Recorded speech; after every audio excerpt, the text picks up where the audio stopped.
Physics के फंडे में आपका स्वागत है। तो कैसे हैं आप लोग? दोस्तों, आज हम डिस्कस करने जाएंगे KTG, kinetic theory of gases.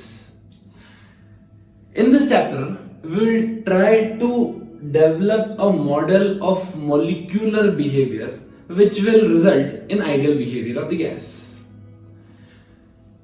KTG start करने के पहले हमें इक्वेशन ऑफ स्टेट का ज्ञान होना चाहिए। इक्वेशन ऑफ स्टेट मतलब ideal gas equation. You know that this ideal gas equation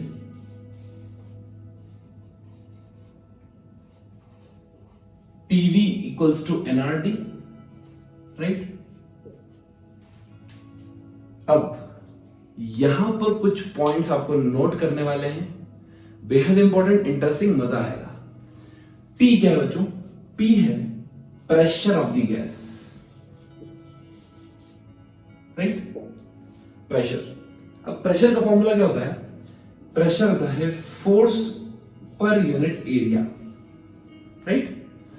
आपको एक चीज पता है कि फोर्स वेक्टर क्वांटिटी है और एरिया भी वेक्टर क्वांटिटी ही है, दोनों वेक्टर है, ठीक? लेकिन जो प्रेशर है वो स्केलर क्वांटिटी है।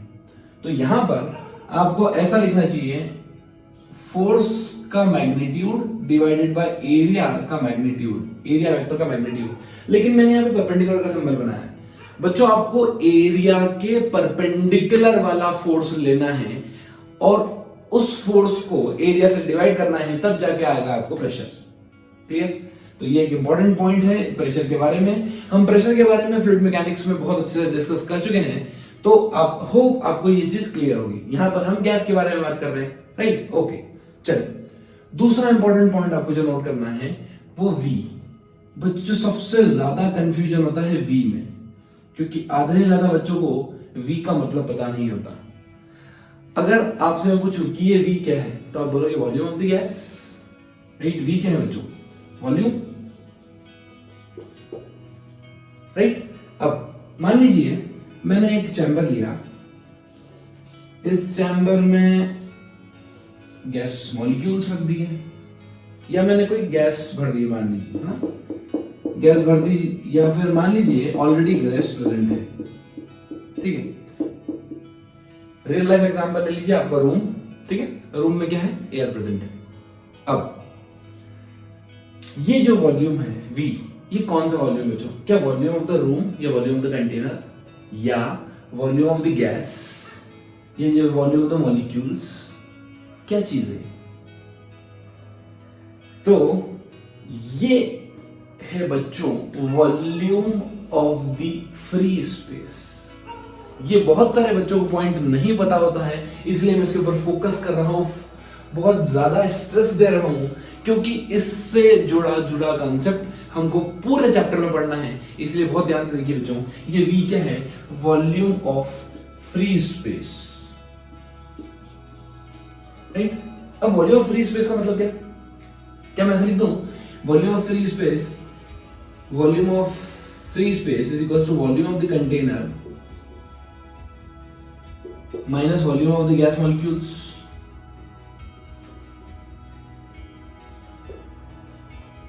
करेक्ट? यही होगा। इसका वॉल्यूम माइनस जो एयर के पार्टिकल्स हैं, उन सब पार्टिकल्स का वॉल्यूम, ये फ्री स्पेस का वॉल्यूम होगा। लेकिन मैं मान के चलता हूं, मैं असम्पशन मानता हूं इस चैप्टर में कि जो मेरे पार्टिकल है छोटे छोटे छोटे छोटे छोटे हैं, और अगर पार्टिकल छोटे हैं तो उनका volume of the gas molecules negligible होगा बच्चों। तो वॉल्यूम जो मानता हूं वो approximately equals to the volume of container ही मानता हूं मैं। और मैं मान के चलता हूं कि जैसे ही मैंने गैस फिल की, ये जो गैस इस रूम में है, ये पूरा कंटेनर का वॉल्यूम ऑक्यूपाई कर लेगी। अगर मैं उसको कंप्रेस करके एक डब्बे में डालूं तो वो डब्बे का वॉल्यूम ऑक्यूपाई कर लेगी। उसको एक्सपांड कर दिया तो वो पूरे कमरे का वॉल्यूम ऑक्यूपाई कर लेगी। तो आप एक चीज ध्यान रखना कि हम जब वॉल्यूम लेते हैं तो वॉल्यूम ऑफ द कंटेनर लेते हैं बच्चों, और हम मानते हैं कि गैस मॉलिक्यूल्स ने पूरा वॉल्यूम ऑक्यूपाई कर लिया होगा। इसका मतलब ये नहीं है कि हर छोटे छोटे एरिया में या हर जगह पर आपको गैस मॉलिक्यूल्स मिले, नहीं। समझ में आया? ठीक है, फ्री स्पेस काफी होती है उसमें, क्योंकि जो साइज होता है बहुत छोटा होता है मॉलिक्यूल्स का।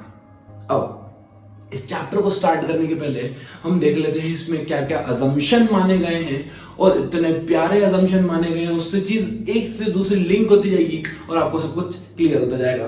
तो शुरू करते हैं। सबसे पहला अजम्पशन मॉलिक्यूल के बारे में। जो गैस का मॉलिक्यूल होता है बच्चों, वो आइडेंटिकल होते हैं, सारे आइडेंटिकल होते हैं। मतलब आप एक स्फीयर मान लीजिए, एक बॉल मान लीजिए, तो जितने भी, अगर मैं मोनोटॉमिक की गैस की बात करूं, मोनोटॉमिक गैस मतलब जिसमें सिर्फ एक ही एटम हो, डायटॉमिक मतलब जिसमें दो एटम्स हो, ठीक है। तो अगर मैं कोई आइडियल गैस ले लूं, ideal gas in the sense, अभी मैं इनर्ट गैसेस की बात कर लेता हूं, तो इनर्ट गैस ले लो तो आपको पता है उसमें सिंगल एटम होगा। तो जितने भी एटम्स मॉलिक्यूल्स प्रेजेंट होंगे वो सब आइडेंटिकल होना चाहिए, पहला अजम्पशन। दूसरा अजम्पशन ये होना चाहिए हार्ड स्फीयर की तरह, एकदम कड़क, ऐसा नहीं कि भाई कोलिजन हुआ दब गए, नहीं, एकदम हार्ड रिजिड बॉडी, ठीक है। तीसरा अजम्पशन, जो साइज होनी चाहिए वो इतनी सी होनी चाहिए, right, the size should be very very very very very very very very very very very very small, right. और चौथा अजम्पशन कि इन मॉलिक्यूल्स के ऊपर ग्रेविटी का इफेक्ट कोई नहीं लगेगा। इसका मतलब अगर मेरा मॉलिक्यूल स्ट्रेट लाइन में जा रहा है तो स्ट्रेट लाइन में ही जाएगा। आप ऐसा मत समझना कि बच्चों कि मैंने पार्टिकल को फेंका तो पार्टिकल पैराबोलिक पाथ में ले लिया, है ना, क्योंकि हम काइनेमेटिक्स पढ़ चुके हैं, उसमें पैराबोलिक पाथ में पार्टिकल मूव करता है, लेकिन यहां पर हम ग्रेविटी का इफेक्ट जीरो मान के चलते हैं, ठीक है। चलो अब अगले अजम्पशन पे आते हैं। अगला अजम्पशन कोलिजन के बारे में। आपको पता है कि जो गैस, अगर मैं यहाँ पर कोई गैस मॉलिक्यूल्स लेता हूँ, मतलब कोई भी गैस ले लेता हूँ, तो उनमें बहुत सारे नंबर ऑफ पार्टिकल्स होते हैं, ढेर सारे पार्टिकल, छोटे छोटे जो हैं ढेर सारे होते हैं। हालांकि उनका जो ओवरऑल वॉल्यूम होता है वो कम होता है, लेकिन पार्टिकल्स का नंबर तो ज्यादा होता है।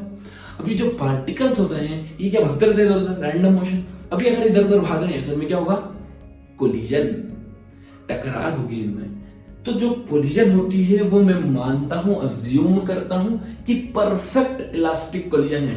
परफेक्ट इलास्टिक कोलिजन का मानने का एकमात्र उद्देश्य यही है कि मैं मानता हूं कि यहां पर कोई भी एनर्जी का लॉस नहीं हो रहा है, right, no loss in energy. दूसरी चीज, जो कोलिजन हो रहा है वो कहां कहां हो सकता है, कि आपको पता है इधर उधर भागेंगे अगर, तो या तो कोलिजन मॉलिक्यूल्स के बीच में हो या एटम्स के बीच में हो, या फिर कोलिजन वॉल से हो सकता है, कंटेनर की, ठीक है। तो कंटेनर की वॉल से और मॉलिक्यूल्स के बीच में जो भी हम कोलिजन मानेंगे वो 100% इलास्टिक कोलिजन मानेंगे। दूसरी चीज कि जो ड्यूरेशन ऑफ कोलिजन है वो बहुत बहुत बहुत बहुत बहुत बहुत बहुत बहुत छोटी है in comparison to the duration between their टकराना, ठीक है। मतलब मान लो जो दो पार्टिकल आ रहे हैं वो टकरा रहे हैं, तो टकराने में, दो पार्टिकल को टकराने में जितना टाइम लगेगा वो बहुत ही बहुत छोटा है। मतलब कॉन्टैक्ट दो कोलिजन के बीच में, दो कोलिजन मतलब मान लीजिए ये बॉल या मॉलिक्यूल इस पर टकराया, तो इन दोनों की जो कॉन्टैक्ट का टाइम होगा वो बहुत छोटा होगा, ऐसा नहीं। चलिए थर्ड इंपॉर्टेंट डिस्कशन करेंगे हम एनर्जी के ऊपर। बच्चों ध्यान से सुनते रहना, एक एक चीज मजेदार, बहुत मजा आएगा। अब एनर्जी बेसिकली हमने पढ़ा है कि अगर मैं टोटल एनर्जी की बात करूं तो टोटल एनर्जी में दो तरह की एनर्जी आती है, एक होती है पोटेंशियल एनर्जी, एक होती है काइनेटिक एनर्जी, राइट। तो यहां पर पोटेंशियल एनर्जी हम क्या मान के चलते हैं, जीरो। क्यों मान के चलते हैं बच्चों, क्योंकि हम अज्यूम करते हैं कि there is no interaction between the gas molecules. जितना भी इंटरेक्शन होगा वो मॉलिक्यूल्स का सिर्फ और सिर्फ वॉल के साथ होगा, ये हम मान के चलते हैं। आपस में इंटरेक्शन होने वाला नहीं है। और अगर इंटरेक्शन एनर्जी जीरो है इसका मतलब पोटेंशियल एनर्जी जीरो है। ये हम मान के चल रहे हैं कि पोटेंशियल एनर्जी गैस की जीरो होती है। अगर पोटेंशियल एनर्जी जीरो होती है इसका मतलब सिर्फ और सिर्फ बॉडी के पास क्या होगी, काइनेटिक एनर्जी। बॉडी के पास क्या होगी बच्चों, काइनेटिक एनर्जी। अगर काइनेटिक एनर्जी इन दोनों को सम करूं तो क्या टोटल एनर्जी हो जाएगी, और टोटल एनर्जी मतलब potential energy plus kinetic energy, तो पोटेंशियल एनर्जी जीरो है। अभी पोटेंशियल एनर्जी जीरो है इसका मतलब जो टोटल एनर्जी वही काइनेटिक एनर्जी। जब आप थोड़े बड़े हो जाओगे तो आपको समझ में आएगा कि हम गैस की काइनेटिक एनर्जी या पोटेंशियल एनर्जी की बात में नहीं करते हैं, हम बात करते हैं गैस की इंटरनल एनर्जी की, राइट। और गैस की इंटरनल एनर्जी का मतलब ही होता है जो मॉलिक्यूल्स हैं उसकी काइनेटिक एनर्जी। सिंपल, ठीक है। तो ये चीज समझना है आपको, पोटेंशियल एनर्जी जीरो मानते हैं और काइनेटिक एनर्जी मानते हैं। क्यों? क्योंकि पार्टिकल मोशन कर रहे हैं, उनके पास कुछ ना कुछ वेलोसिटी होगी, मास होगा, तो उनकी काइनेटिक एनर्जी तो होगी ही होगी। ठीक है, चलिए अगला असम्पशन कि जो मॉलिक्यूल्स का मोशन होता है वो रैंडम मोशन होता है, राइट? अपनी मर्जी से घूमते रहते हैं इधर उधर, राइट? तो पार्टिकल चलते स्ट्रेट लाइन में ही है लेकिन अपनी मर्जी से चलते हैं और ये न्यूटन्स लॉज ऑफ मोशन को ओबे करते हैं। They follows the Newton's laws of motion, right? अगला assumption, in steady state the density and distribution of molecule with different velocities are independent of position, direction और time। ठीक है, चलिए तो ये कुछ assumption हमने लिए हैं यहाँ पर आइडियल गैस को स्टार्ट करने के लिए, काइनेटिक थ्योरी ऑफ गैसेस को स्टार्ट करने के लिए। अब मैं आपसे एक क्वेश्चन पूछता हूँ, क्या हम गैस को लिक्विफाई कर सकते हैं? तो आपका आंसर होना चाहिए yes, we can liquefy the gas but at high pressure and low temperature. हम गैस को लिक्विफाई कर सकते हैं, राइट? गैस को लिक्विफाई कर सकते हैं। आपने नाम सुना होगा एलपीजी का, लिक्विफाइड पेट्रोलियम गैस, राइट? तो बेसिकली लिक्विफाई मतलब आप गैस को काय में कन्वर्ट कर रहे हो, उसको आप लिक्विफाई कर रहे हो, है ना? चलिए दूसरा इंपॉर्टेंट क्वेश्चन मैं आपसे पूछना चाहता हूं बच्चों, अगर मैं क्वांटिटी डिफाइन करूं यहां पर नंबर डेंसिटी, नंबर डेंसिटी क्या होता है? बेसिकली आपने नंबर डेंसिटी हो सकता है सुना हो या ना सुना हो, मास डेंसिटी जरूर सुना होगा। मास डेंसिटी क्या होता है? Mass of the body divided by volume. Similarly number density का मतलब होता है number of molecules divided by volume. Number of molecules divided by volume. अब आप थोड़ा सा दिमाग लगा के बताइए, थोड़ा सा, एक आइडियल गैस के लिए नंबर डेंसिटी ज्यादा होना चाहिए या कम? आइडियल गैस के लिए नंबर डेंसिटी ज्यादा होना चाहिए या कम? अब आपको एक चीज बताएं कि यार जो वॉल्यूम है कंटेनर का वॉल्यूम बहुत ज्यादा होता है ना? क्योंकि जो मॉलिक्यूल्स होते हैं वो तो बहुत कम स्पेस घेरते हैं, हम तो ऑलमोस्ट जीरो ही मान रहे हैं। मॉलिक्यूल का साइज इतना छोटा माना है हमने, वेरी स्मॉल साइज माना है, ठीक है? नंबर कितना भी हो लेकिन उसके कंपैरिजन में जो वॉल्यूम आता है, वॉल्यूम तो बहुत ज्यादा आता है, क्योंकि वॉल्यूम हम कंटेनर का लेते हैं और हम वही बोलते थे कि यही वॉल्यूम ऑफ द गैस भी है, राइट? एक्चुअली में वॉल्यूम ऑफ द कंटेनर है। इसका मतलब अगर मैं नंबर डेंसिटी की बात करूं तो नंबर डेंसिटी बहुत बहुत बहुत बहुत हो जाएगी छोटी। नंबर डेंसिटी क्या हो जाएगी बच्चों? बहुत छोटी हो जाएगी, हद छोटी। ठीक बात है, नंबर डेंसिटी छोटी हो गई। अच्छा, अगर नंबर डेंसिटी छोटी होगी, एग्री कर रहे हो ना आप लोग कि नंबर डेंसिटी छोटी होगी? नंबर डेंसिटी छोटी होना चाहिए, ठीक है, आइडियल गैस। अब एक इंपॉर्टेंट कंक्लूजन ड्रॉ करूंगा बच्चों यहां से, इसी के ऊपर मजा आ जाएगा आपको, ध्यान से देखना। मुझे पता है कि PV equals to nRT, right? So मैं इसको ऐसे लिख सकता हूं, PV equals to N। N क्या है? Moles, right? मोल्स को मैं लिख रहा हूं मास of the gas divided by molar mass, right? जब भी कैपिटल M लिखूं इसका मतलब total mass of the gas लिखा है, राइट? और m0 उसका मोलर मास है, ठीक है? तो m बाय m0 ये क्या हो गया? इसका मोल्स हो गए इंटू r इंटू टी, ठीक है? अब मैं अगर एक मॉलिक्यूल की बात करूं, ठीक है, total mass of the gas कितना है? Capital M। अगर एक मॉलिक्यूल की बात करूं या एक एटम की बात करूं तो उसका मास स्मॉल m मान लो और नंबर ऑफ मॉलिक्यूल्स n मान लो। तो मैं इसको लिख रहा हूं n into capital N into m, ठीक है? एक मॉलिक्यूल का मास कितना स्मॉल है और नंबर ऑफ मॉलिक्यूल्स कितना है? Capital N। तो n इंटू m के total mass of the gas देंगे, बिल्कुल दे देंगे।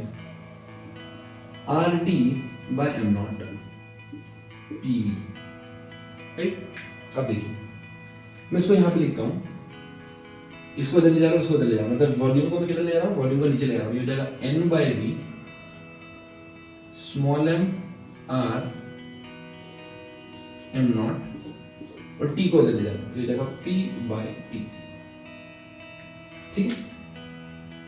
अब हमारे assumption के हिसाब से, आइडियल गैस के हिसाब से, जो नंबर डेंसिटी है ये चीज, कि ये चीज बहुत छोटी होना चाहिए। नंबर डेंसिटी क्या होनी चाहिए बच्चों? छोटी होना चाहिए। अच्छा, एम आर एम नॉट ये पर्टिकुलर गैस के लिए क्या होगा? कांस्टेंट होगा, राइट। चलिए इसका मतलब ये जो P बाई टी वाली क्वांटिटी, कि ये भी छोटी होना चाहिए। P बाई टी वाली क्वांटिटी क्या होनी चाहिए बच्चों? छोटी होना चाहिए। अगर P बाई टी क्वांटिटी छोटी होना चाहिए तो हमने एक इंपॉर्टेंट कंक्लूजन ड्रॉ कर लिया, जो मजेदार आ जाएगा। कॉम्पिटिटिव एग्जामिनेशन में इस तरह के क्वेश्चन पूछे जाते हैं कि एक रियल गैस आइडियल गैस की तरह कब बिहेव कर सकती है? When can a real gas behave as ideal gas? तो उसका आंसर आपको यहां से देना है बच्चों। मुझे पता है कि नंबर डेंसिटी कम होती है, इसका मतलब क्या? P बाई टी भी कम होना चाहिए। अगर मेरे को ये चीज कम करना है, इसका मतलब मैं प्रेशर को करूंगा कम और टेम्परेचर को बढ़ाऊंगा।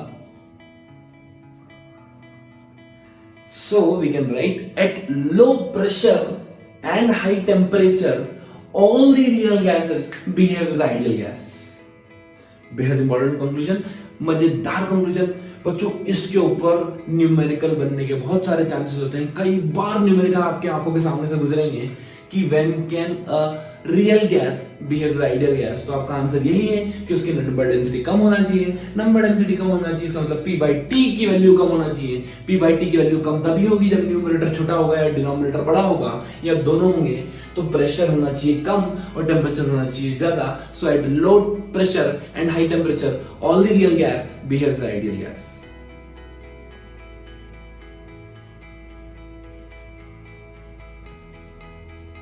तो जैसा कि हमने बात की,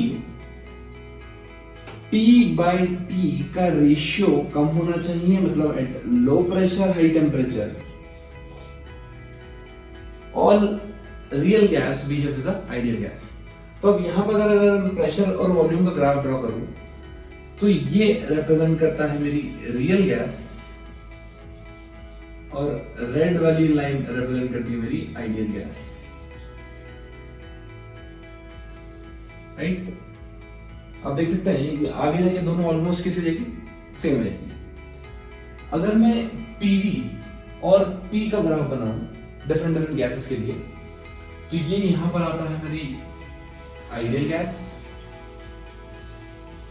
right, because you can write PV equals to energy. So this is a graph between temperature और प्रेशर, और I can write it as a graph between PV और P. So ideal gas straight आती है, फिर helium hydrogen का graph कुछ ऐसा आता है, और कार्बन मोनोऑक्साइड और मीथेन का ग्राफ कुछ ऐसा आता है, राइट। ये प्रैक्टिकल ग्राफ्स हमने ड्रॉ किए हैं डिफरेंट डिफरेंट गैसेस को लेके उनके बिहेवियर के हिसाब से।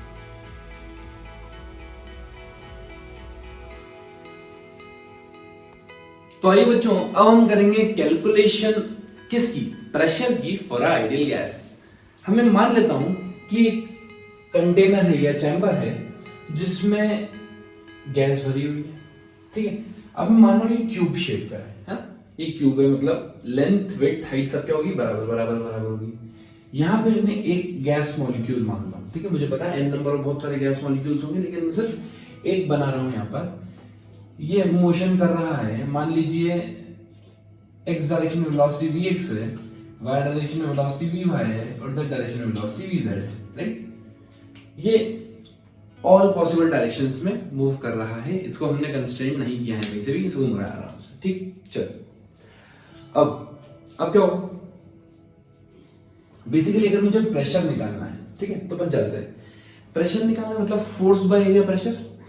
इसका मतलब ये जितना फोर्स एक्सर्ट करेगा वॉल पे divide by area of the wall, बस यही करना है मेरे को। अब मैं मान लेता हूं कि इसका मास कुछ m है, स्मॉल है, राइट। स्मॉल m मैंने मास मान लिया, मास ऑफ द पर्टिकुलर मॉलिक्यूल या एटम, है ना। अच्छा, तो आपको पता पड़ जाएगा कि यार अगर ये यहाँ पे इस वॉल पे जाके कोई पार्टिकल टकराता है इधर, तो इसके पास कुछ वेलोसिटी है m, ये मान लेते हैं vx, मैं सिर्फ x डायरेक्शन की बात कर रहा हूँ, है। तो इसका जो मोमेंटम हो जाएगा वो कितना हो जाएगा, इनिशियल मोमेंटम वो हो जाएगा m इंटू vx, ठीक है। टकराने के बाद ये पार्टिकल इधर मूव करेगा, कितनी स्पीड से मूव करेगा, vx। क्यों? क्योंकि हमने अजम्पशन पे माना था कि कोलिजन इलास्टिक कोलिजन होंगे, मतलब एनर्जी का कोई लॉस नहीं होने वाला है। अब पार्टिकल की वेलोसिटी vx इस डायरेक्शन में होगी, तो जो फाइनल मोमेंटम आएगा वो आएगा m इंटू माइनस vx, क्योंकि मोमेंटम बच्चों वेक्टर क्वांटिटी, मोमेंटम कैसा है, वेक्टर क्वांटिटी, इसलिए आप चाहो तो आई कैप में भी लिख सकते हो, इसको मैं आई लिख सकता हूँ, इसको मैं माइनस आई लिख सकता हूँ यहाँ से, है ना, तो बात बराबरी पड़ेगी, उसको कोई फर्क नहीं पड़ने वाला है, ठीक। चलो अगर मैं चेंज इन मोमेंटम निकालूं डेल्टा पी, तो कितना हो जाएगा, final momentum minus initial momentum, right. अगर मैं सिर्फ एक्स डायरेक्शन की बात कर रहा हूँ तो ये जाएगा फाइनल कितना है, माइनस एम बी, और इनिशियल कितना है, माइनस एम बी, राइट। तो कितना हो जाएगा, माइनस 2 एम वी एक्स। ये किसका मोमेंटम चेंज है बेटा, ये है बॉल का या फिर एटम का मोमेंट चेंज है, ठीक है। अगर मैं एक सेकेंड में बात करूं तो क्या यही फोर्स होता है, rate of change of momentum is nothing, it is force, right, okay. तो फोर्स कितना हो जाएगा, फोर्स हो जाएगा मेरा -2 mvx पर सेकेंड, ठीक, इतना फोर्स हो गया। अब ये किस पे फोर्स लगा, ये लगा बॉल पे, कहां पे लगा, बॉल पे। पर अगर हमें प्रेशर चाहिए गैस का, तो हमें तो ये पता करना है कि वॉल के ऊपर, बॉल नहीं बचा, वॉल दीवार, इसकी दीवार के ऊपर कितना धक्का पड़ा, तभी तो प्रेशर नाप पाएंगे हम। तो न्यूटन बोलता है कि अगर मैं बॉडी के ऊपर फोर्स इधर लगा रहा हूं तो बॉडी मुझ पे फोर्स इधर लगाएगी, आया समझ में। इसका मतलब अगर बॉल के ऊपर फोर्स लेफ्ट में लगा है, लिखा है ये फोर्स ऑन द बॉल है, इसका मतलब फोर्स ऑन द बॉल कहां होगा, राइट, क्लियर। सो मेरी एक चीज आ गई कि भाई मोमेंटम चेंज आ गया पर सेकेंड, मोमेंटम चेंज आ गया पर सेकेंड, कितना आ गया, 2 mvx, this is the momentum change per second on the wall of the container.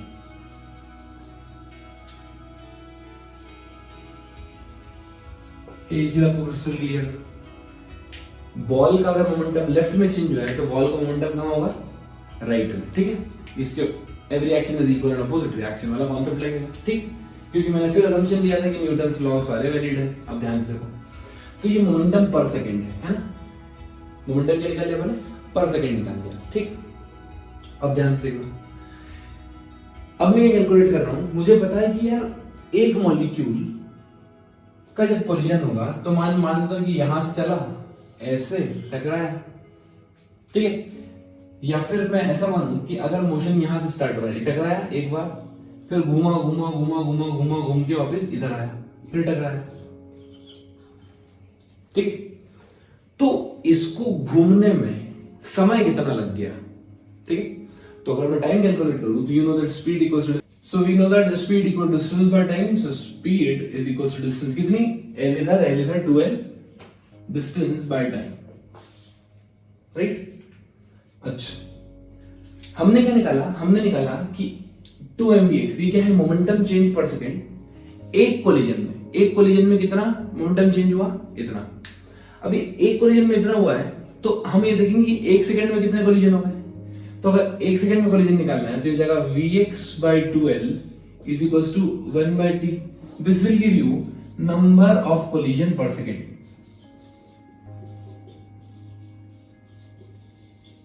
एक सेकंड में कितने कोलिजन होगा बच्चों, vx by 2l। अच्छा, एक कोलिजन में मोमेंटम चेंज इतना, नंबर ऑफ कोलिजन इतने, दोनों मल्टीप्लाई कर दो तो टोटल मोमेंटम चेंज आएगा पर second. So the momentum change पर second will be equals to 2 mvx into vx by 2l.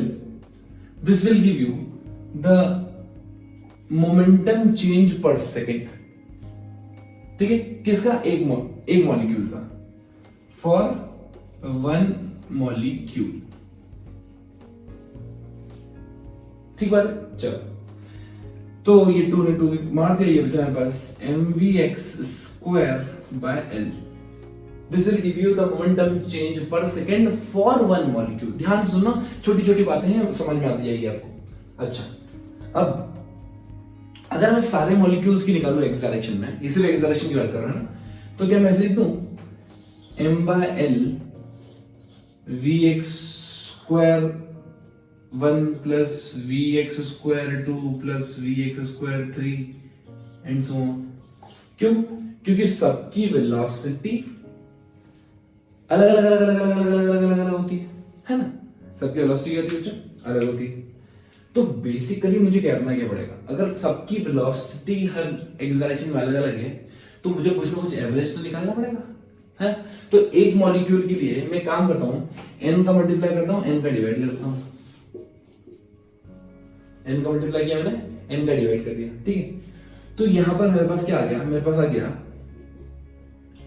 m into n by l, इसको मैं मान लेता हूं vx स्क्वायर, ठीक है, bye n।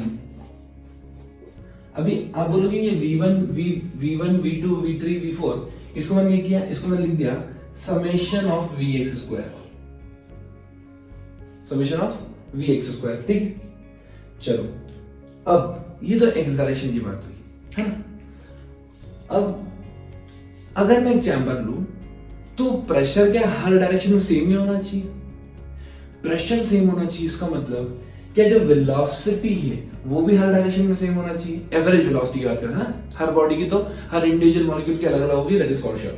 It means I can write that summation of vx square must be equal to summation of vy square must be equals to summation of vz square, ठीक है।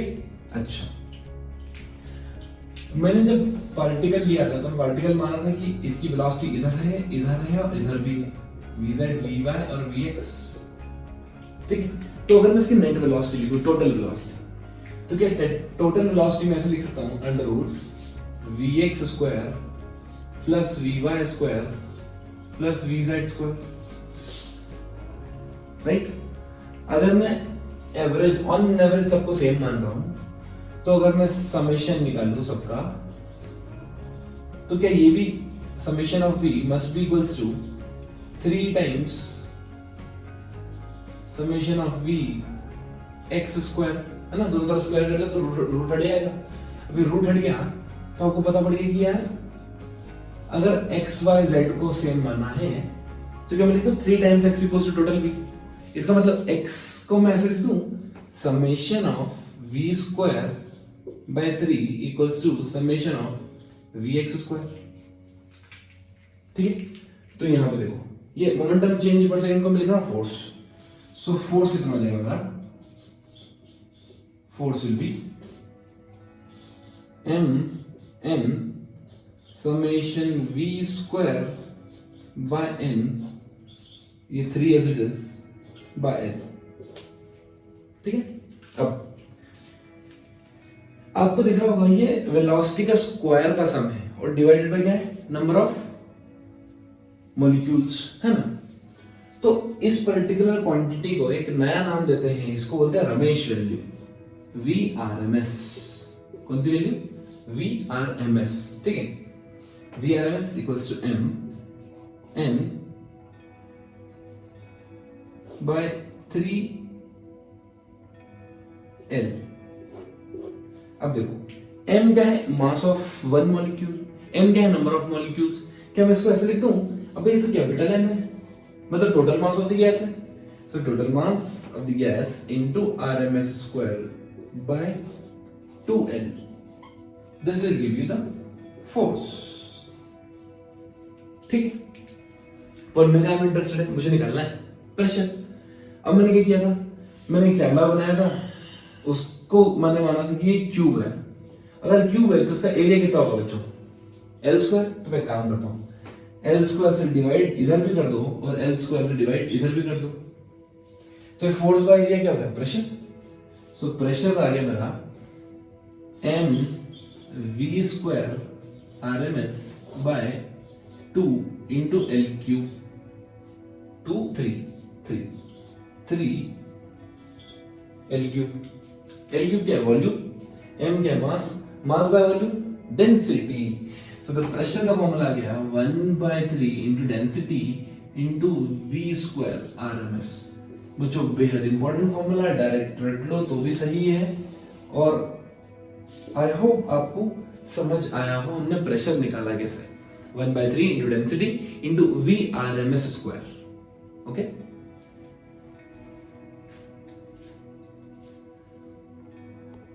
तो बच्चों अभी हमने एक रिलेशन डिराइव किया, pressure is equals to 1/3 m/L³ VRMS square that is equals to 1/3 rho VRMS square. L³ क्या है बच्चों? वॉल्यूम है, तो मैं इसको ऐसे लिख देता हूं 1/3 m VRMS square divided by volume. ठीक है, ये वॉल्यूम है, ये वेलोसिटी है, कंफ्यूज मत होना बच्चों, है ना। ये प्रेशर P, वॉल्यूम का तरह मल्टीप्लाई कर दिया तो ये जाएगा PV is equals to 1/3 m VRMS square. ठीक है, अब मैं यहां से एनर्जी निकालता हूं। एनर्जी बच्चों एक काम करता हूं, एनर्जी निकालने के लिए मैं 3 का मल्टीप्लाई इधर करता हूं तो जाएगा 3PV is equals to mV square. Right, एक बात बताओ, जब मैंने स्टार्टिंग किया था चैप्टर का तो मैंने बताया था कि इंटरेक्शन एनर्जी क्या मानते हैं हम? 0। अगर इंटरेक्शन एनर्जी 0 मानते हैं इसका मतलब बॉडी के पास सिर्फ और सिर्फ कौन सी काइनेटिक एनर्जी है? सिर्फ और सिर्फ काइनेटिक एनर्जी। अगर सिर्फ और सिर्फ काइनेटिक एनर्जी है इसका मतलब अगर मैं यहाँ पे 2 का मल्टीप्लाई करूं और 2 का डिवाइड करूं, या फिर मैं ऐसा भी लिख सकता हूं कि दोनों तरफ मैंने 2 का डिवाइड कर दिया। ठीक है, हाफ mv स्क्वायर, ये क्या है? ये मेरी हो गई काइनेटिक एनर्जी बच्चों। इंपॉर्टेंट रिलेशन आ गया मेरे पास।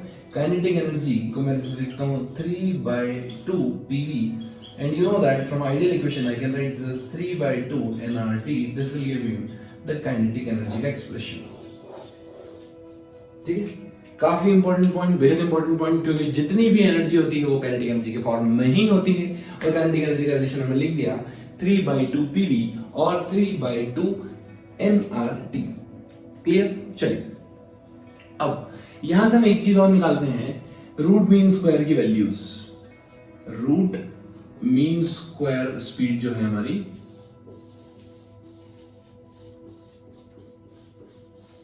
अब यहां से अगर इसको कंपेयर करेंगे, इधर देखना ध्यान से, इन दोनों को कंपेयर करूंगा मैं तो जाएगा P is equals to 1/3 rho VRMS square. Right, इसका मतलब मैं VRMS को कैसे लिख सकता हूं? मैं VRMS को लिख सकता हूं VRMS equals to 3P by rho का अंडर रूट। राइट, एक सेकेंड ध्यान से और सुनिए, अगर मैं इसको इस टर्म्स में लिखना चाहूं, राइट, टेम्परेचर के टर्म्स में, तो ये कितना हो जाएगा? We can write PV, P ये क्या है? वॉल्यूम, तो ये जाएगा PV 3PV mVRMS square. Right, capital M क्या है बच्चों? मास ऑफ द गैस, भूलना मत, है ना, total mass of the gas. एक काम करता हूं मैं इसको, मैं लिख देता हूं 3PV by m, this will give me VRMS square हटा के रूट लगा दो। ठीक है, PV क्या होता है बच्चों? PV इक्वल्स टू nRT, तो इसको मैं लिखता हूं 3 small n RT by m, this will give me VRMS। Right, अच्छा, मेरे को एक चीज पता है मोल के बारे में। यार मोल के बारे में मुझे बताया कि मास of the gas divided by molar mass, क्या मोल होता है?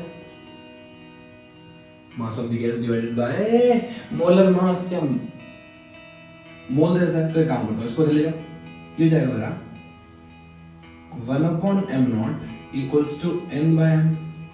n/m की वैल्यू पुट कर रहा हूं मैं। ठीक है, तो जैसे मैं n/m की वैल्यू पुट करूंगा तो ये जाएगा मेरा 3RT by m0, where m0 is not mass of the gas, it is a molar mass of the gas। तो यहाँ पे जाएगा मेरा VRMS की वैल्यू आ जाएगी 3RT by m। बच्चों दोनों फॉर्मूले इंपॉर्टेंट है, और उससे भी इंपॉर्टेंट है अगला पॉइंट जो मैं आपके साथ डिस्कस करने जा रहा हूं। एक चीज मुझे समझ में आई कि जो VRMS है, right, that is equals to 3 into pressure of the gas divided by density. और दूसरा फॉर्मूला है VRMS equals to 3RT/m। R क्या है? यूनिवर्सल गैस कांस्टेंट, सबको पता है। m नॉट क्या है? Molar mass of the gas. और T टेम्परेचर है। ठीक है, इंपॉर्टेंट पॉइंट फर्स्ट, अगर मैंने टेम्परेचर बढ़ाया, ठीक है, तो RMS स्पीड बच्चों बढ़ेगी घटेगी? आपको दिखेगा कि यार ये टेम्परेचर है, ये VRMS है, क्या दोनों प्रोपोर्शनल दिख रहे हैं? Although it is under root है बट प्रोपोर्शनल तो है। तो बिल्कुल सही बात है, टेम्परेचर बढ़ा है तो VRMS बढ़ जाती है। ठीक, टेम्परेचर घटाओगे तो VRMS घट जाएगी। ठीक, अगर मैंने प्रेशर बढ़ा दिया, अगर मैंने प्रेशर ऑफ द गैस बढ़ा दिया, तो बच्चों क्या होगा बताओ? VRMS का क्या होगा? अब आपको लग रहा होगा कि जैसे टेम्परेचर प्रोपोर्शनल था वैसे ही प्रेशर भी प्रोपोर्शनल है, बट यहां पे हो जाते हैं बच्चे ट्रैप, यहां पे लग जाते हैं खेल, यहां पे आपको देना है ध्यान, करना है फोकस। प्रेशर बढ़ाने के साथ, प्रेशर वेरिएशन के साथ डेंसिटी में भी वेरिएशन होता है, लेकिन टेम्परेचर बढ़ाने के साथ ना तो ये चेंज होता है ना ये, क्योंकि कांस्टेंट है ना। तो V directly proportional to root T है, लेकिन V directly proportional to P तो दिख रहा है, लेकिन जैसे आप P चेंज करोगे डेंसिटी भी चेंज हो जाएगी।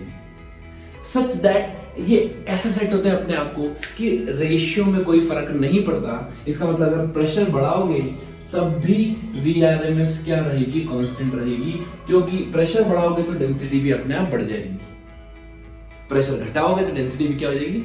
घट जाएगी। तो प्रेशर का वेरिएशन नहीं होता RMS पे, आप ये चीज ध्यान रख लीजिए। सिर्फ और सिर्फ टेम्परेचर ये जिसको गवर्न करता है, टेम्परेचर बढ़ा तो VRMS बढ़ी, टेम्परेचर घटा तो VRMS घटी। क्लियर?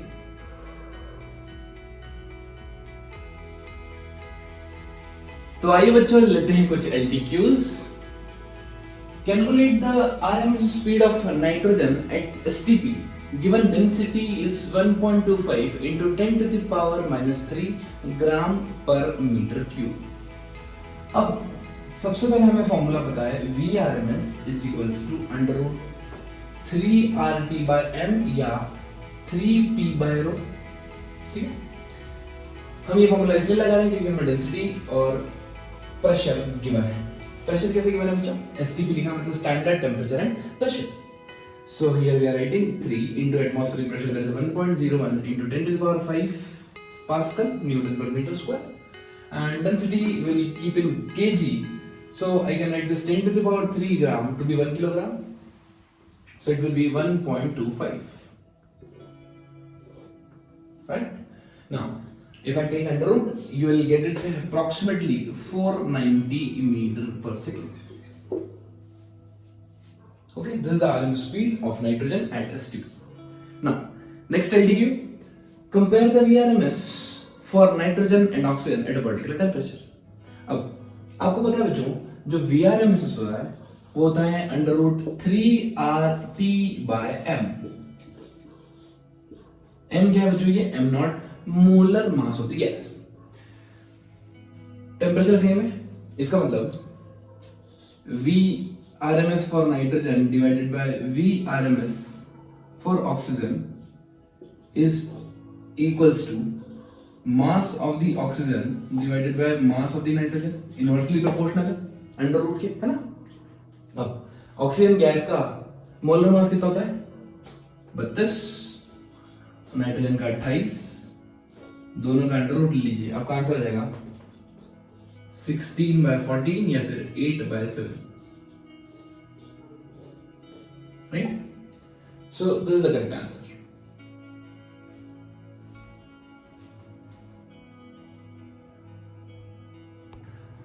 तो अब हम शुरू करेंगे मैक्सवेल बोल्ट्जमैन डिस्ट्रीब्यूशन लॉ। बच्चों देखते हैं बोलता क्या है। It describes the probability that a particle is moving with a particular speed at a given temperature, and we note how distribution shifts to higher speed as temperature increases. हमको यहाँ पर बच्चों पार्टिकल की स्पीड देखना है कि जो particles move कर रहे हैं गैस में, वो जैसे ही मूव करते हैं तो उनकी हम क्या करते हैं? स्पीड नोट कर लेते हैं, राइट? आपको पता है हर पार्टिकल की स्पीड क्या होती है? अलग अलग अलग अलग अलग, ठीक है। अगर स्पीड अलग अलग है तो हमने अभी तक सिर्फ एक स्पीड डिफाइन की है, that is called as RMS speed, root mean square speed, है ना।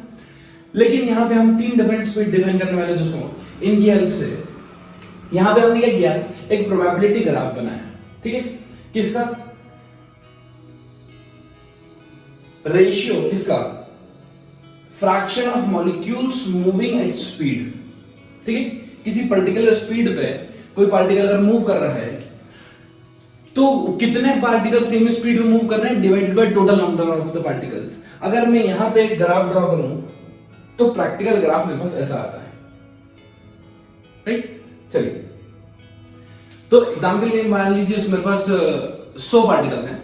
100 पार्टिकल्स में मान लीजिए 2 पार्टिकल्स यहां मूव कर रहे थे, मैंने यहां डॉट लगाया, ठीक है।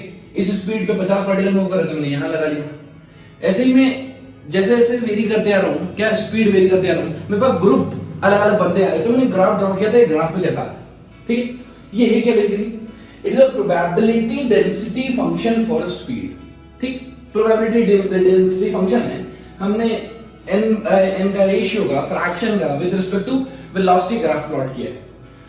The maximum number of molecules have speed lying within a small range centered about the speed corresponding to the peak value.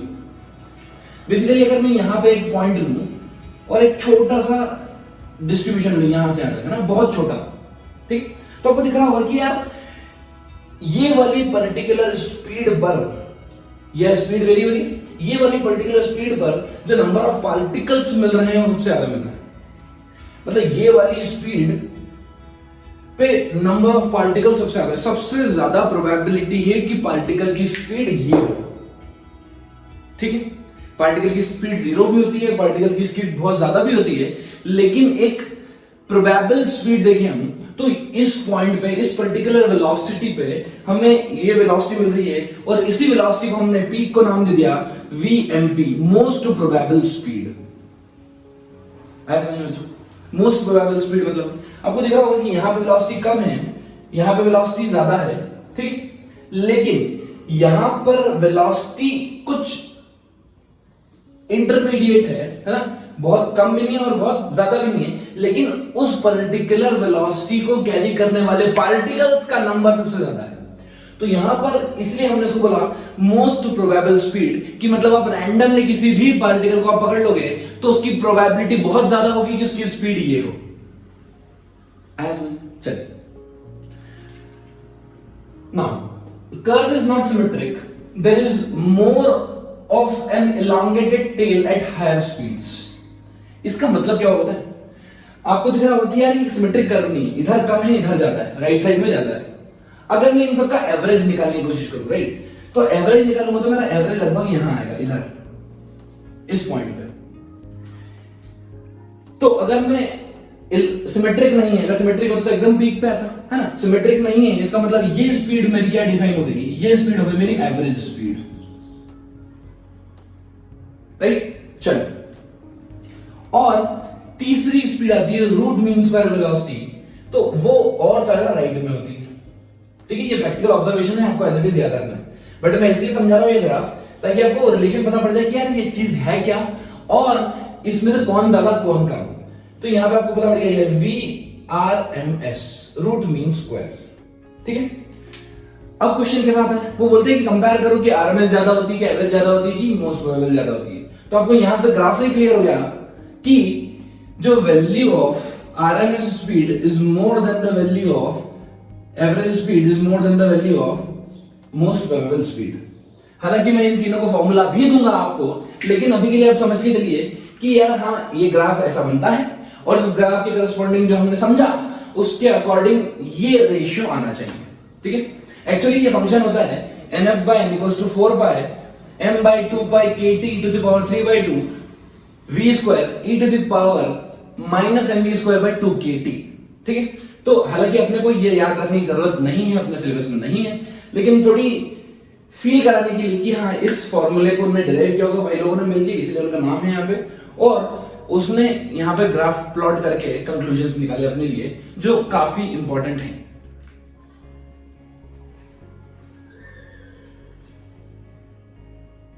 तो आइए देखते हैं डिफरेंट स्पीड्स के डिफरेंट फॉर्मूलेस।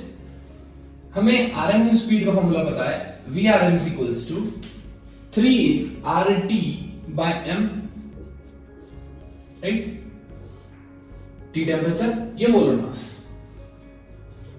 प्रोबेबल स्पीड की बात करें तो वो होता है 2RT/m नॉट, और अगर मैं एवरेज की बात करूं तो वो होता है 8/π/RT/m। So these are the formulas you have to remember as this, right? Derivation वगैरह इसका कुछ नहीं है, बस आपको ये फॉर्मूला याद करना है, बेस्ड ऑन द ऑब्जर्वेशन है, और वो जो इक्वेशन लिखी थी वहीं से हम इसको निकाल के लाए हैं, ठीक है। चलिए, अब एक फॉर्मेट और होता है इसको लिखने का, उसके लिए हम एक चीज समझते हैं कि काइनेटिक एनर्जी। बेसिकली हमने काइनेटिक एनर्जी लिखी थी। काइनेटिक एनर्जी क्या लिखी थी? काइनेटिक एनर्जी हमने एक मोल के लिए कितनी होती है? 3/2 RT, क्योंकि हमने फॉर्मूला पढ़ा है 3/2 nRT, राइट। प्रेशर, जब अपन ने प्रेशर डिराइव किया था लास्ट लेक्चर में, तो 3/2 PV equals to kinetic energy. PV को हमने क्या लिखा था? 3/2 PV equals to nRT। It means the kinetic energy for n moles of the gas is 3/2 nRT. So for 1 mole of the gas कितना होगा? For 1 mole the kinetic energy will be 3/2 RT, right? अभी एक मोल में कितने molecules होते हैं? Na, Avogadro's number. It means for Na molecules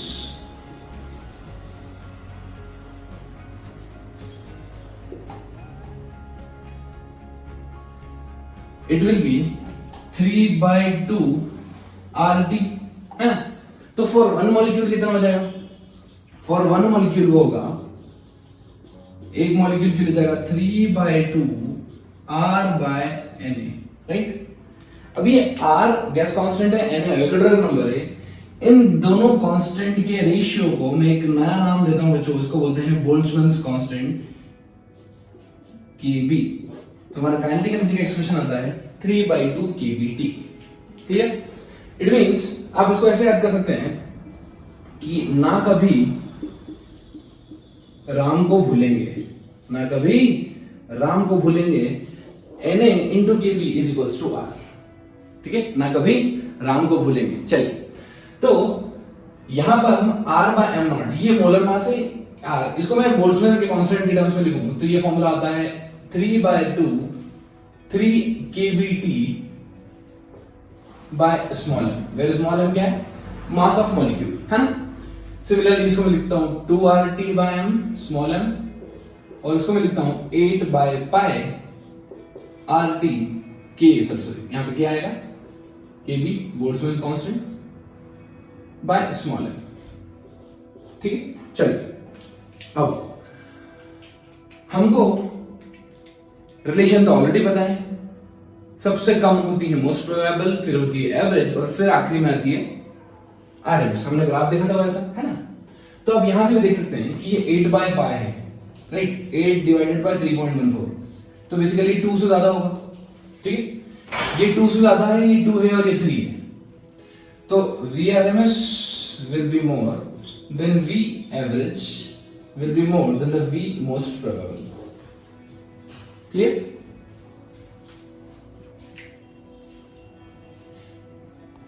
तो आइए बच्चों, अब हम बात करते हैं डिग्री ऑफ फ्रीडम की। ये डिग्री ऑफ फ्रीडम क्या होता है बच्चों? Number of independent motion which the particle can undergo, this is called as degree of freedom, right. या इसको और आसान भाषा में समझाने की बात करूं तो it is the number of independent methods of gaining energy. कोई बॉडी अपने पास कितने फॉर्मेट में, कितनी मेथड्स में, कितनी अलग अलग तरह से एनर्जी गेन कर सकता है, एनर्जी रख सकता है, उसको बोलते हैं डिग्री ऑफ फ्रीडम, ठीक है। एक डेफिनेशन और आती है इसकी कि number of independent variables required to describe the motion of the particle, that is called as degree of freedom. So सभी definitions आसान है, बिल्कुल टफ नहीं, आप कोई भी एग्जामिनेशन में लिख सकते हैं, और इसको डिनोट करते हैं F से, ठीक है। अब मान लीजिए कि एक पार्टिकल लिया मैंने, वो पार्टिकल सिंगल एटम है उसके अंदर, है ना, सिंगल एटम है।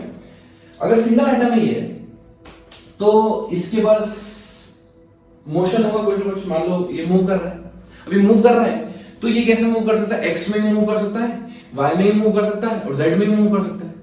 ठीक है, तो 3 डिफरेंट वेरिएबल्स यूज हो रहे हैं मेरे को, या मैं ऐसा बोलूं कि 3 तरह से 3 डायरेक्शन में काइनेटिक एनर्जी है इसके पास, तो इसकी डिग्री ऑफ फ्रीडम हो गई 3। ठीक है, बेसिकली जब भी हम एनर्जी की बात करेंगे तो एनर्जी हम ट्रांसलेशनल, रोटेशनल और वाइब्रेशनल की ही बात करेंगे, इसके अलावा कोई बात नहीं करेंगे। ठीक है, तो जो हमारे सिलेबस के हिसाब से हम इसको बाइफरकेट करें तो बेसिकली हम लिख सकते हैं मोनोटॉमिक के लिए, डायटॉमिक के लिए और पॉलीएटॉमिक के लिए, राइट, या ट्राइएटॉमिक बोल दीजिए। ठीक है, अब देखो ध्यान से, बिल्कुल आसान है, बिल्कुल टफ नहीं, लेकिन आप ध्यान समझते चलना बस बिल्कुल। अब देखो क्या हो रहा है कि ये जो मोनोटॉमिक पार्टिकल है, सिंगल एटम दिया है, सिंगल एटम कितने डायरेक्शन में मूव कर सकता है? एक्स, वाई और जेड, मतलब इसके पास 3 ट्रांसलेशनल एनर्जी तो है। 3 डायरेक्शन में क्या है बच्चों? Translational energy. ठीक बात। अब इसके पास कोई रोटेशनल एनर्जी नहीं होगी, क्यों? क्योंकि अगर मैं एक छोटा पार्टिकल कंसीडर करूं और एक सी एक्सिस पे इसका मोमेंट ऑफ इनर्शिया क्या होता है? mr², तो इस एक्सिस से इसकी डिस्टेंस 0 है, तो इसका मोमेंट ऑफ इनर्शिया 0 है। इसका मतलब इसके पास रोटेशनल काइनेटिक एनर्जी नहीं होगी। ठीक है, बोलिए। अगर मैं डायटॉमिक की बात करूं, ध्यान से सुनना, ध्यान से सुनना, ध्यान से सुनना, ध्यान से सुनना, ध्यान से सुनना, ध्यान से सुनना, ध्यान से सुनना। अगर मैं डायटॉमिक की बात करूं तो डायटॉमिक पार्टिकल, मान लीजिए ऐसा पार्टिकल, एक एटम यहां है, एक एटम यहां है, हो सकता है सेम शेप हो सकता है डिफरेंट शेप, है ना? तो ये एक्स में मूव करेगा, वाई में मूव करेगा और जेड में मूव करेगा, तो इसके पास 3 ट्रांसलेशनल तो हो गई। जब मैं डायटॉमिक की बात करूंगा तो इसके पास 3 तो ट्रांसलेशनल है। ठीक है, अब ये रोटेट भी कर सकता है ना?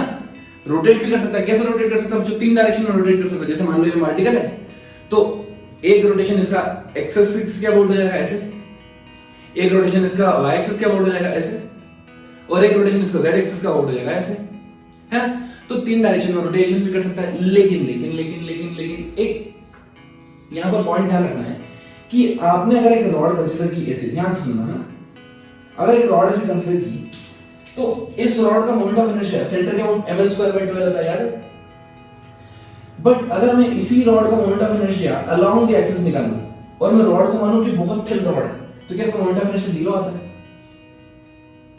इसका मतलब अगर मैं मॉलिक्यूल्स को रोटेशनल काइनेटिक एनर्जी कंसीडर करूं उसकी, तो इस एक्सिस के अबाउट मोमेंट ऑफ इनर्शिया 0, इसका मतलब रोटेशनल काइनेटिक एनर्जी क्या हो जाएगी बच्चों? 0 हो जाएगी इस डायरेक्शन के अबाउट, है, अलोंग दी बॉन्ड लेंथ के अबाउट। तो एक डायरेक्शन तो खत्म हो गई, इसका मतलब 3 में सब कितनी बची? मेरे पास सिर्फ 2, तो मेरे पास 2 रोटेशनल काइनेटिक एनर्जी आ गई। समझ में आया? तो बेसिकली मोनोएटॉमिक के लिए डिग्री ऑफ फ्रीडम हो गई 3 और डायएटॉमिक के लिए हो गई डिग्री ऑफ फ्रीडम 5। क्लियर? समझ में आया? तो मोनोएटॉमिक के लिए डिग्री ऑफ फ्रीडम हो गई 3, डायएटॉमिक के लिए डिग्री ऑफ फ्रीडम हो गई 5। ठीक है, अब बात करते हैं यहां पर ट्राइएटॉमिक की। अभी ट्राइएटॉमिक में इसके 2 बाइफर्केशंस हैं। ट्राइएटॉमिक में या तो मॉलिक्यूल लीनियर हो सकता है या मॉलिक्यूल नॉन लीनियर हो सकता है। ठीक है, इसका मतलब या तो मेरे को मॉलिक्यूल्स इस फॉर्मेट में मिल जाएगा, ऐसा ऐसा ऐसा, या फिर कुछ डिस्टॉर्टेड वी शेप्ड या डिफरेंट शेप्ड बोल सकते हैं अपन, इस टाइप का मिलेगा। ठीक है, अगर लीनियर मॉलिक्यूल हुआ, अगर लीनियर मॉलिक्यूल हुआ तो आपको ऐसा लग रहा है कि यार ये मॉलिक्यूल और ये डायएटॉमिक मॉलिक्यूल ऑलमोस्ट सेम ही होंगे, क्योंकि एक्स में, वाई में, जेड में मूव करेगा 3, और रोटेशन की बात करेंगे तो ऐसे ऐसे रोटेशन पॉसिबल है, लेकिन वापस इसके अलाउंग 0 हो जाएगा। तो इसकी डिग्री ऑफ फ्रीडम भी आएगी 3 ड्यू टू ट्रांसलेशन और 2 due to rotation, total degree of freedom आएगी 5। लेकिन अगर नॉन लीनियर मॉलिक्यूल हुआ तो इसके अबाउट मोमेंट ऑफ इनर्शिया 0 नहीं होगा बच्चों। अब ये तो घूमने लग जाएगा ऐसे ऐसे, तो इसमें एनर्जी होगी इस डायरेक्शन में भी, तो इसकी 3 ट्रांसलेशनल की होगी और 3 रोटेशनल की होगी, टोटल डिग्री ऑफ फ्रीडम हो जाएगी बच्चों 6। आज चलिए, तो डिग्री ऑफ फ्रीडम मोनोएटॉमिक के लिए 3, डायएटॉमिक के लिए 5, ट्राइएटॉमिक लीनियर के लिए 5 और ट्राइएटॉमिक नॉन लीनियर के लिए 6। ठीक है, चलिए अब बात करते हैं थोड़ी सी सिलेबस से हट के, अगर टेम्परेचर बहुत ज्यादा या बहुत कम हुआ तो क्या होगा? टेम्परेचर अगर मान लीजिए effect of temperature on degree of freedom. हम क्या देखें बच्चों, effect of temperature on degree of freedom. अगर टेम्परेचर -200 डिग्री सेंटीग्रेड के आसपास हो गया, लाइक ठंडा पड़ गया बिल्कुल बढ़िया, अगर -200 डिग्री सेल्सियस के नीचे टेम्परेचर चला गया, less than this,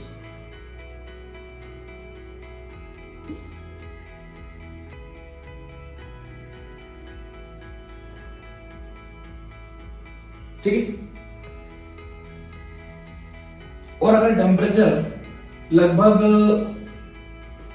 4000 degree Celsius के ऊपर चला गया, ठीक है, 4000 5000 डिग्री सेल्सियस के ऊपर चला गया, तब क्या होगा?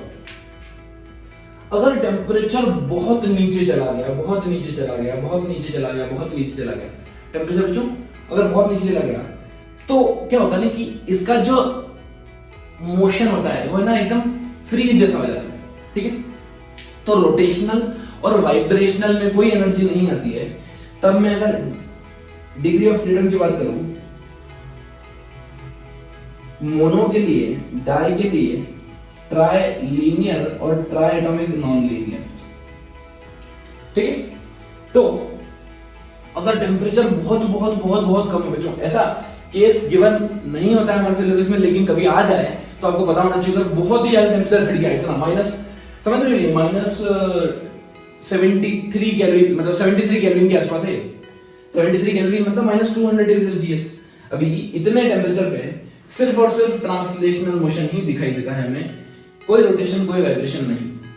तो सबकी डिग्री ऑफ फ्रीडम कितनी होगी? 3।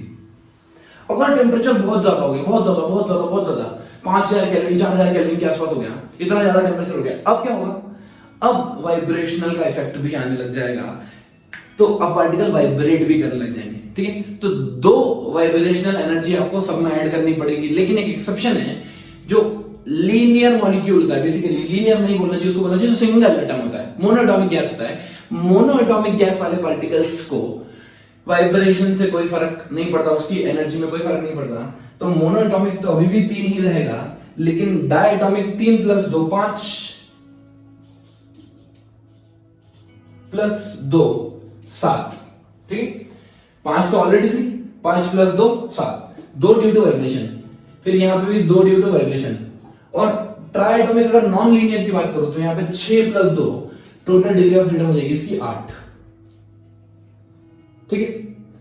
नॉर्मली हमको पता ही है कि अगर टेम्परेचर इनके बीच में होगा तो मोनोएटॉमिक के लिए 3, डायटॉमिक के लिए 5, ट्राइएटॉमिक लीनियर के लिए 5 और ट्राइएटॉमिक नॉन लीनियर के लिए 6 है।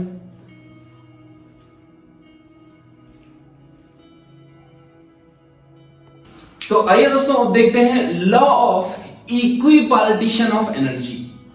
ये क्या बोलता है?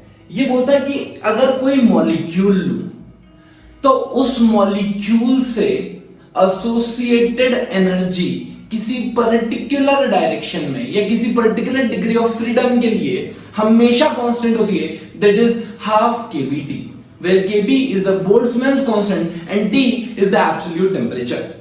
For a system in equilibrium at T Kelvin, at the absolute temperature T, the average energy per molecule associated with each degree of freedom will be half kBT.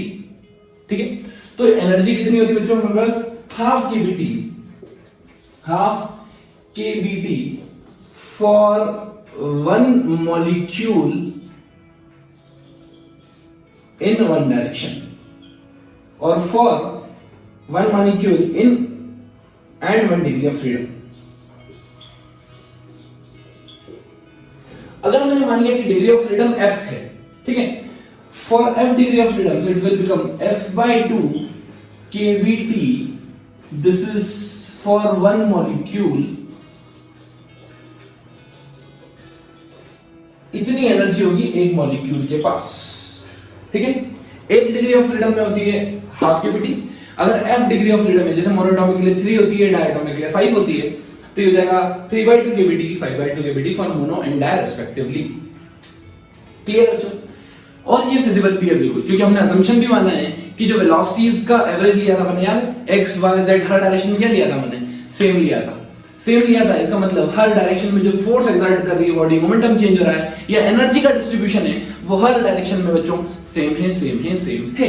ठीक है, चलिए अब लास्ट और इंपॉर्टेंट कॉन्सेप्ट डिस्कस करेंगे, internal energy of an ideal gas.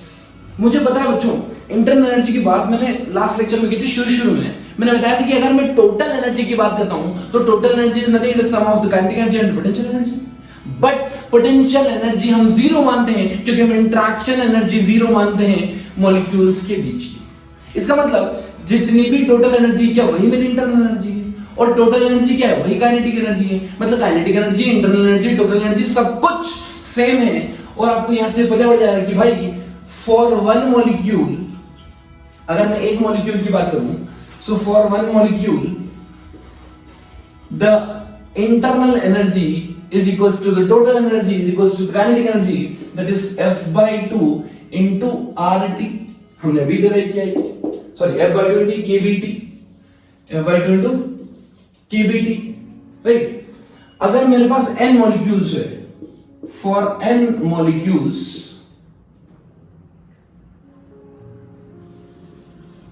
ये कितना हो जाएगा, F/2 into n into KB into T, right.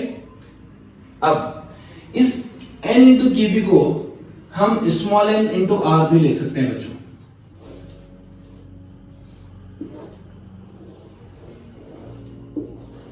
हम पहले डिराइव कर चुके हैं ये, राइट। तो n into KB is equal to small n। Small n यहां पर क्या है, मोल्स, राइट, मोल। और ये R gas constant, T is the absolute temperature. So ये वाला फॉर्मूला ज्यादा इंपॉर्टेंट है, आपको कभी भी internal energy of the gas निकालना है, nRT into F/2, F क्या है, डिग्री ऑफ फ्रीडम। तो मोनोटॉमिकली डिग्री ऑफ फ्रीडम हो जाएगी 3/2 nRT, डायटोमिकली हो जाएगी 5/2 nRT। क्लियर?